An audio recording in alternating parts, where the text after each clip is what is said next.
network, logical network, cyber personas, and personas. Those are the 5 layers. What you've got to do is describe those 5 layers in your rich picture, whether those 5 layers appear, and describe them why they're making your system resilient. Yeah? So how those 5 layers are making your system resilient. And in doing so, now some systems, some of these may not exist. Say that, you know, or try and work out if they do, because you never know, I might find an answer for you. Of course it exists. Have you thought about this? It'll be one of your wonderful things that come back in your feedback. You know, yeah, you might not have thought of something exists, but I did. 2 pages, there's your resilient system. At that point, you could say, I can now write a summary of why my system is resilient. And it is really seen as a summary. You could call it an exec sum, if you want some of the people to look at it, but it's just a summary of why your system is resilient. Yeah? The next thing after that is a SWOT analysis.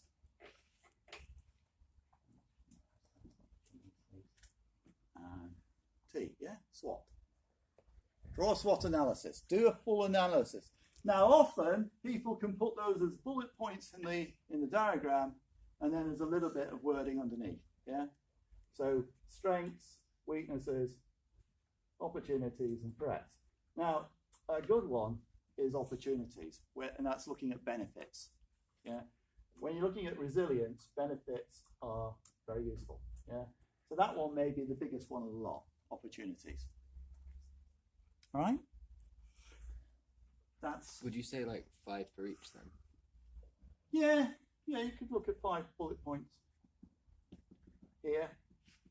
If you did 5 bullet points here, just choose one of them to explain what is a resilient. Yeah, 5 bullet points, but really go into detail about one of them. Yeah, I would then assume the other 4 you're reasonably good at. All right, I don't want reams and reams and reams of that. If you choose it, it gives you an opportunity then to have 4 references. Yeah. So we could see 4 sites here. Yeah. 1 for each one of those. But this is the one I'd probably be looking at the most, seeing where you benefit of why your SWOT, your resilient system, is so important. And that's it. Actually, rubber on that one. That's it, as far as the appendice.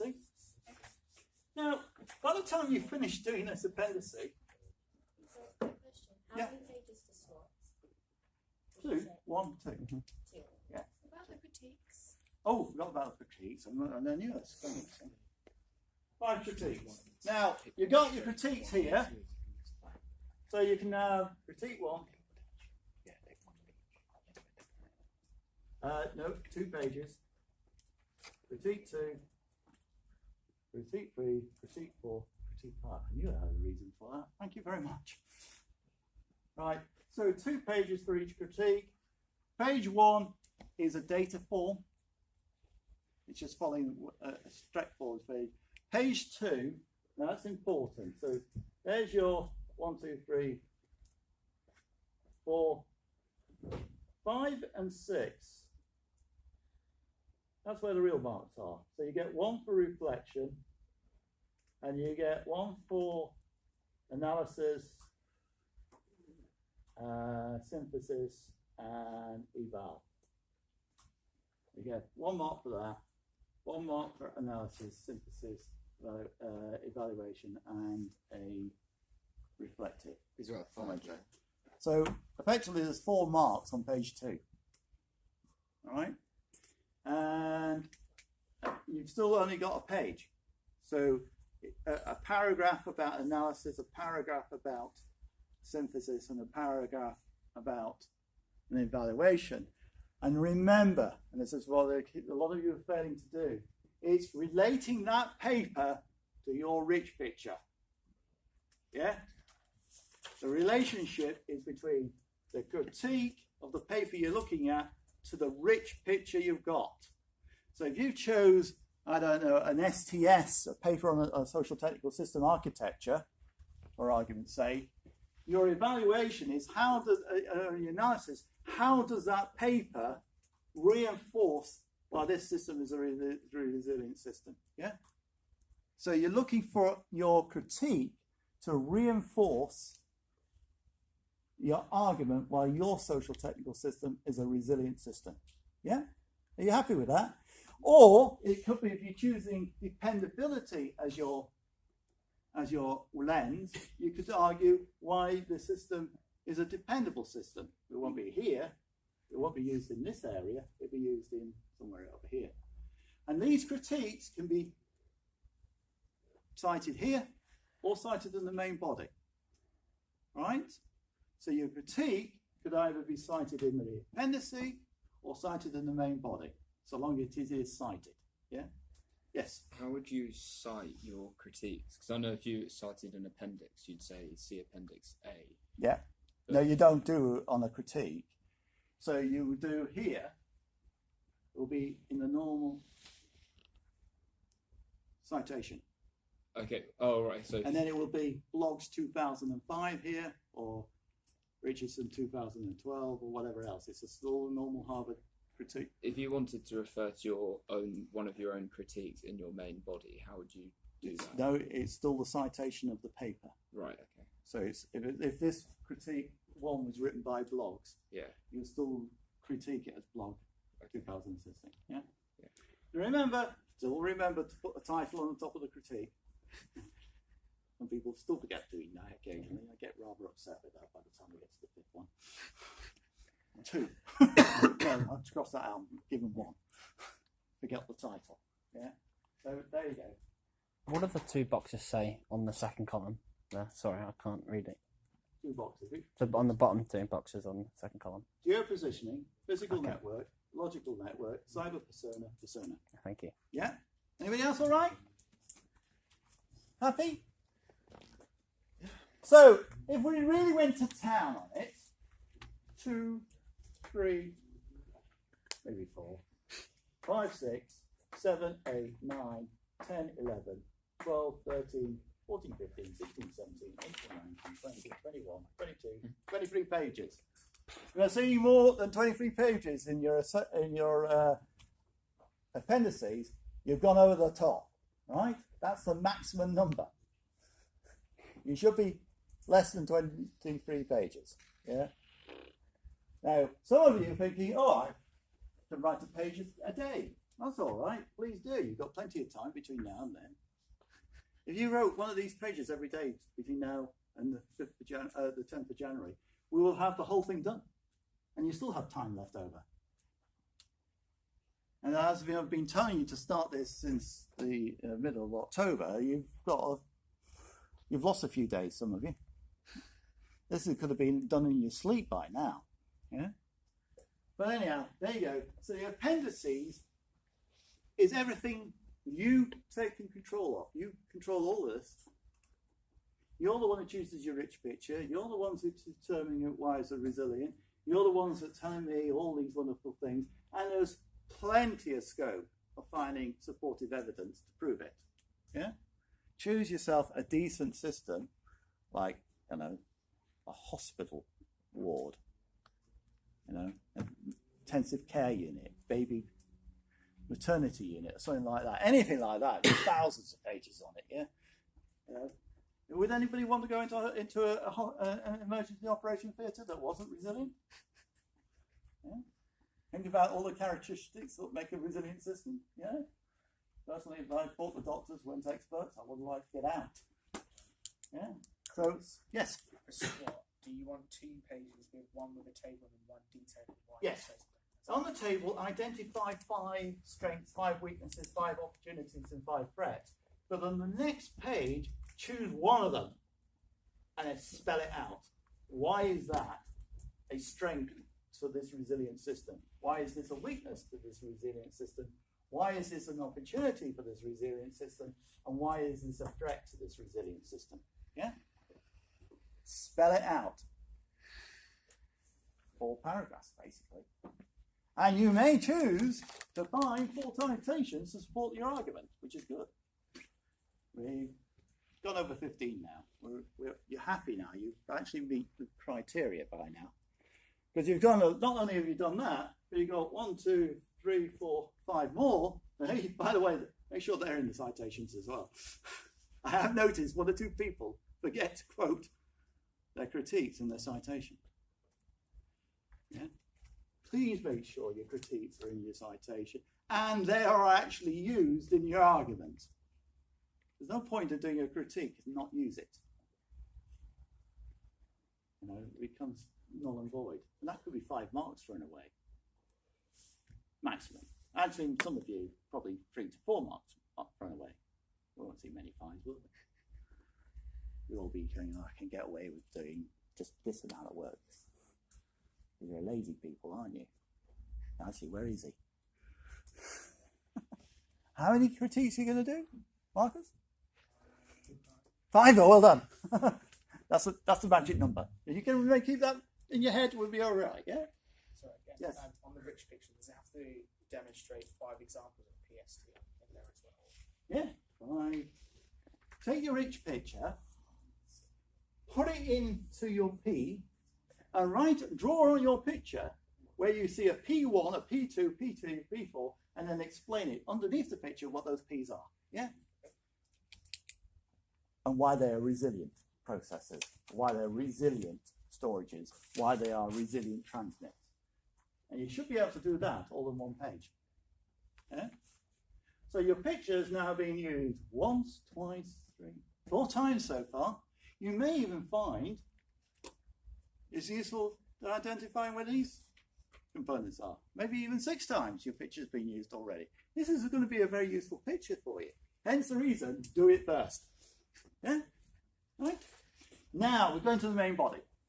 So the first thing on any main body is you put a title and an introduction. And funny enough, most people put their rich picture on there as well. So yes? So we don't have to do an abstract or anything? No. Introduction. What are you going to abstract? I don't know if you mentioned No, it earlier. yeah. Did I? Well, no, you said in academic papers. Oh, yeah, academic papers, yeah. So after an abstract, you have keywords. Yeah. Yeah. Yes. So, an introduction. Now, this should be no more than 2 pages. All right. And here's the first thing, and the first number 1 rule.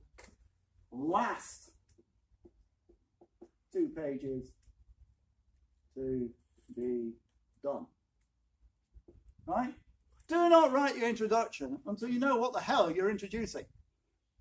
Yeah? It's a pointless exercise. I know lots of people who jump in and write introductions that has no relevance whatsoever about what they're talking about. And the reason is, I know it's sort of straight away, they did that first. They wrote the introduction first and then carried on. Now, the art of a good paper about an introduction is you're introducing what the hell you're talking about. So before you know what you're talking about, don't do an introduction. Do everything and then introduce it. Yeah. Now, some people find this is very, very useful because in the introduction, what they want to do is a QED. So they actually introduce the conclusions. It's a great idea of doing it. Yeah. Look at this paper. I can prove that, something by my thing. So, introduction to your system, to the paper. 2 pages, no more than 2 pages, and do it last. But for some of you, that means maybe on the 9th of January. Now, for most of you, I'm hoping that's before the 25th of December. Actually, before the 16th of December would be useful, yeah? Because then you can hand it in and forget about it, yeah? I know it's a challenge. The introduction is going to just be stuff like why you think your STS is going to be improved. Yeah, by whatever, By whatever you're going to say. which one of 3, yeah? So you're going to describe it from one of 3 ideas, yeah? Or whichever 3 you do, yeah? Whichever one you're choosing, it's your choice, yeah? So it's always going to be about one of 3 approaches. Do not do what one person did last year and describe all 3. It specifically says, choose one. describe a social technical position from which perspective you want to do it from. Describing it from all three perspectives, I got a general view. The guy was confused. Over that, I can't read English. I don't know why. Probably French. Probably is French. Anyhow. So that's the important thing. So what is the next thing we do? Because we've introduced this ability of the thing. We start looking at our new thing. So I'm going to just use it from a dependability analysis. It could be anything else, but I'm going to do it for this exercise this evening from a dependability analysis. My rich picture is, oh God, which one should I choose? It's an A&E, right? It's the A&E STS, yeah? So I'm going to use the A&E STS, right? Remember that one? Can't remember when we did it, but we did it some time ago, yeah? So from the A&E STS, I'm going to see it from a dependability. I'm going to choose IA dependability. So I already know that one of the most important things about an A&E unit is there's a certain degree of reliability of the people in it, i.e. the surgeon, and if he says the surgical, there's a lot of people in there that we need to be dependent on, yeah? And there's also technology in there, like telemedicine. You know, the consultant is in New York, but he's still guiding the operation in the room in Bournemouth Royal Infirmary. Yeah, it's a telemedicine process. So there's lots of technology that can be used in the theatre or in the A&E unit. And you can say, yeah, I can see that condition, be aware, blah, blah, blah. And I think he looks a bit septis. Like, give him some, you know, paracetamol or something. Or if he's really switched on, how about some antibiotics? Because the funny thing is, a lot of A&E units don't realise that people can come in who are already septus, suffering from blood poisoning before they arrive, you know, and they usually die of it. Right, so I need to describe my system in my introduction. So what affects my dependable system? Well, the first thing we know what affects it is what? What affects our dependable system? Pestle. Pestle, yeah? So we need to look at a pestle. And as you can see, P-E-S-T-L-E, there's quite a lot of things looking at it, yeah? Now, we've always worked on 5, haven't we? Now, if you went and did 5 P's, 5 E's, 5 F, that's an awful lot to describe it. I'm not asking you to do that.